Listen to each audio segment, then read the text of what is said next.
조선 궁중비사. 꿈을 통해 계시를 받은 역사 속 사람들.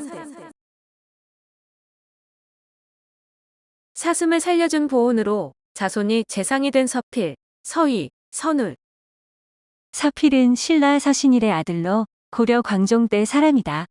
벼슬이 내의령에 이르고 시호는 정민이다. 서신일이 신라 말년에 나서 성 밖에서 살았는데 사슴이 몸에 화살이 꽂힌 채 뛰어 들어왔다. 이에 그 화살을 뽑고 사슴을 숨겨주었더니 사냥꾼이 와서 찾아내지 못하고 돌아갔다. 꿈에 한 신인이 나타나서 감사하는 말이 사슴은 내 아들이다. 그대의 도움을 입어 죽지 않았으니 마땅히 그대의 자손으로 하여금 대대로 재상이 되게 하리라고 했다. 서신일의 나이가 80세가 되어서 아들을 낳으니 이름을 서필이라고 했다. 서필이 서희를 낳고 서희가 선울을 낳았는데 과연 서로 이어 태사가 되고 내사령이 되었고 공적이 많은 신하로 종묘에 배양되었다. 여공패설. 내의령 정민공 서필, 그의 아들 태보 내사령 장위공 서희, 그의 손자 문화시중 원숙공 선울 3대가 모두 공신으로 태실에 배양되었다. 세종실록 지리지. 나이가 80세가 되어 아들을 낳았다는 것도 놀라운 일이지만 어떻게 몇십 년, 몇백 년 뒤의 일까지 꿈에서 계시되고 예지된 대로 이루어질 수 있는 것인지 새삼 꿈의 신비성에 대해 놀라움을 금하지 않을 수 없습니다. 그러나 수많은 사례가 이를 입증하는데 태몽이 한평생에 대한 예지를 보여준다면 위 꿈 이야기처럼 어떠한 일에 대하여 계시하는 경우엔 꿈의 계시대로 실현되고 있음을 알 수 있습니다.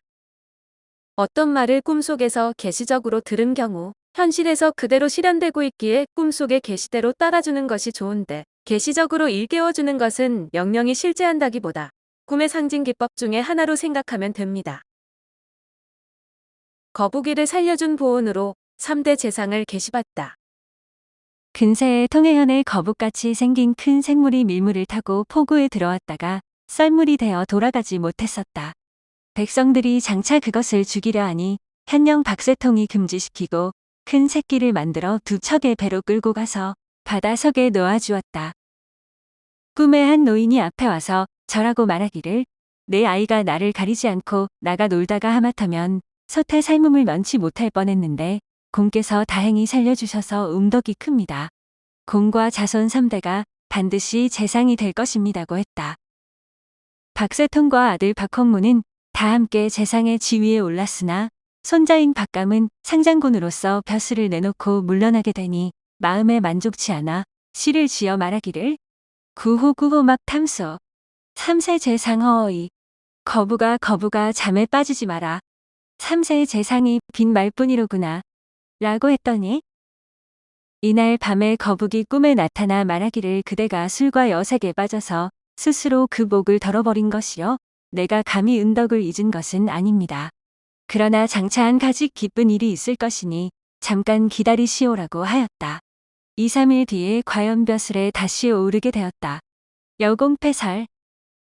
이 이야기는 대동은 부군옥이에도 실려 있는데 아무리 좋은 꿈을 꾸거나 계시적인 꿈을 꾸었어도 꿈대로만 실현되지 않음을 알 수 있습니다. 성실한 노력과 겸허한 마음 자세로 올바른 생활을 해나갈 때야 꿈의 예지대로 이루어짐을 보여주고 있는 꿈 사례라고 할 수 있을 것입니다. 거북이를 살려준 보온으로 8형제를 계시받다. 의원의 자는 낭홍이며 호는 제사당이여 본관은 경주이다. 익제 이재현의 후손이고 박팽년의 외손이다. 성종 기우년의 문과에 올라 벼슬이 좌랑에 이르렀다. 무우년의 곤장을 맞고 나주로 귀양 갔다가 갑자년에 죽음을 당하였다. 공의 아버지 이공린이 박팽년의 딸에게 장가들어 혼례를 거행하던 날 밤 꿈에 늙은 참지 8명이 절하면서 청하기를 우리들이 장차 서태 삼겨 죽게 되었는데 만약 죽는 생명을 살려주시면 후하게 은혜를 갚겠습니다 하였다.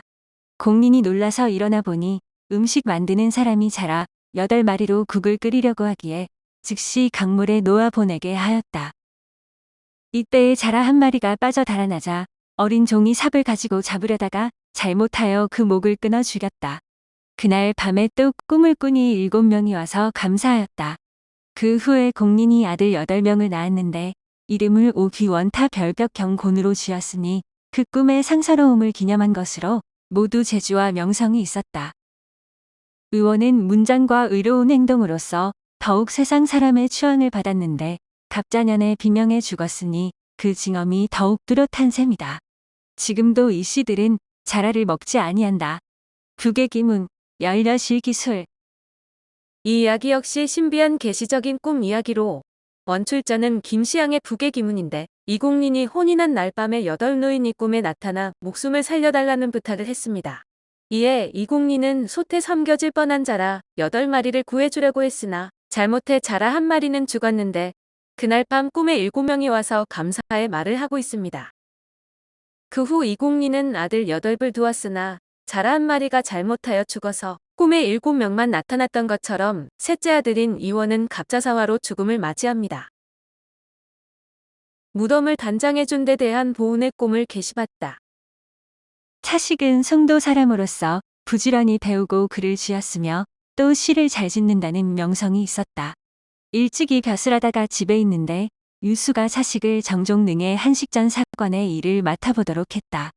차식이 능에 이르러 정자각을 보니 해마다 비가 새어서 석가래가 모두 썩었고 먼지가 벽에 가득했으며 뜰에 풀만이 우거졌고 상탁자 기명은 오래되어 더럽고 깨져 있었다.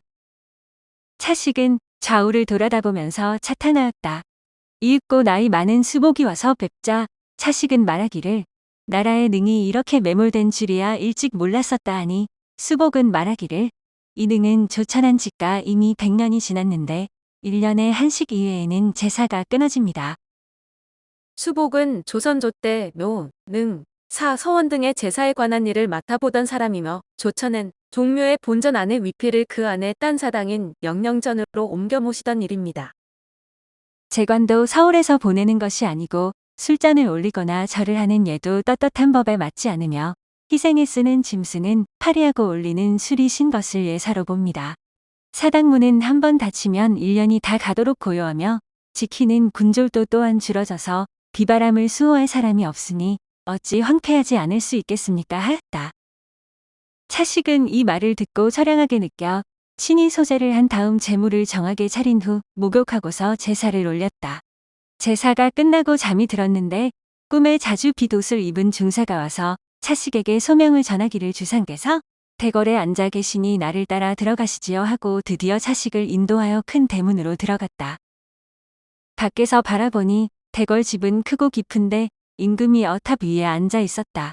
황공하여 나아가 탑 앞에 엎드리자 임금이 이르기를 전번까지 온 제관은 모두 정성을 들이지 않아 재물이 보잘것없어서 내가 흥행하지 않은 지가 오래였다. 그런데 오늘은 음식이 몹시 정결하기에 내가 심히 가상히 여긴다.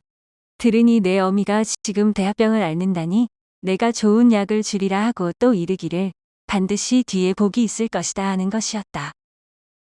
차식은 꿈에서 깨어서도 두려움을 이기지 못하다가 날이 밝자 동구로 나왔다. 때마침 매 한 마리가 뒤에서 가볍게 날아 지나가더니 큰 물고기 한 마리를 말 앞에 떨어뜨린다. 그 생선은 생기가 팔팔하여 땅에서 뛰는데 뱀장어로서 그 길이가 한자나 되었다. 차식은 꿈속에 있었던 일을 생각하여 가지고 집으로 돌아와서 연일국을 끓여서 어머니께 드렸더니 그 병이 드디어 나았다. 차식은 벼슬이 군수에 이르고 두 아들 천노와 운노는 모두 과거에 급제하였다. 차천노는 역시 문장으로 벼슬이 첨정에 오르고 차운노도 글로 이름이 높아 벼슬이 시정에 이르렀다. 차천노의 아들 전곤도 과거에 올라 지금 정랑이 되었다 한다. 송독이 무덤을 단장해준 데 대한 보은의 계시로 어머님의 병을 고쳐주는 것과 복을 받게 될 것을 계시해주고 있는 이야기입니다. 논리적으로 살펴보면 매가 뱀장어를 잡아 새끼에게 가져다 주려고 하늘을 날아가다가 뱀장어를 낚아챈 발톱에 힘이 빠지게 되고 또한 뱀장어도 버둥버둥거리다가 떨어질 수도 있습니다. 하지만 하필이면 사람 앞에 떨어질 수가 있으며 현실에서 일어날 수 있는 일이라 하더라도 어쩌면 그 전날 꿈에 병을 고쳐주겠노라는 보은의 계시적 성격의 꿈을 꿀 수가 있다는 말인가요? 또한 반드시 뒤에 복이 있을 것이다의 말처럼 자식이 부귀영다라는 일로 실현되고 있는데 이런 선인들의 꿈 사례를 보면 꿈의 세계에는 우리가 말로 표현할 수 없는 신비스러움이 존재한다고 할 수 있습니다. 꿈의 예지는 논리적으로 증명할 수 없지만 선인들의 사례나 요즘 사람들의 꿈 사례를 실증적인 통계로 살펴보면 꿈으로 다가올 미래를 예지한다는 절대 명제는 틀림없는 사실임을 알 수 있습니다. 다만 그 꿈의 표현에 있어 조상이나 산신령, 신인 등이 계시적으로 일깨워주거나 또는 동물이 말을 하는 등의 난해한 여러 상징적인 기법이 쓰인다는 것입니다. 오늘 조선 궁중비사는 꿈을 통해 계시를 받은 역사 속 사람들이었습니다.